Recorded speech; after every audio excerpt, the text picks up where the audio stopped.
अस्सलाम वालेकुम नाज़रीन, मैं हूं इमरान उद्दीन और आप देख रहे हैं रियल लाइफ इन्वेस्टमेंट क्लब। मैं मौजूद हूं आज एहसन टाउन सोसाइटी में दोबारा आपके सामने, जो पहले भी मैं वीडियो उसकी बना चुका था एहसन टाउन के हवाले से।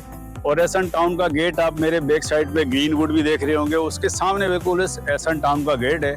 और यहाँ पे बहुत तेज़ी से काम हो रहा है, तरक्याती काम के। इलेक्ट्रिक का मैंने बताया था कि वो भी आने वाली है, तो वो भी यहाँ पे आ चुकी है, उसको इंस्टॉलमेंट सारी चीज़ें इंस्टॉल होना स्टार्ट हो चुकी हैं। तो यहाँ पे प्लॉट बहुत अच्छी लोकेशन के हमारे पास मौजूद हैं। अगर आप प्लॉट एहसन टाउन का अगर आपके पास मौजूद है, अगर आप बेचना चाहते हैं या हमसे ख़रीदना चाहते हैं, तो हमारे दिए गए नंबर पे हमसे रब्ता करें।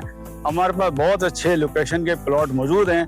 अगर आप अपने प्लॉट एहसन टाउन का सेल करना चाहते हैं, तो हमारे पास बहुत अच्छी ऑफ़र और मार्केट से बहुत अच्छी रेट आपको हमारे पास मिल जाएंगे।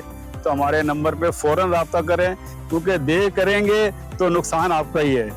तो देर नहीं कीजिएगा, फ़ौरन हमारे दिए गए नंबर पर रब्ता करें या हमारे ऑफिस तशरीफ़ लेकर आएँ। इमरान उद्दीन को इजाज़त दीजिए। अल्लाह हाफ़िज़।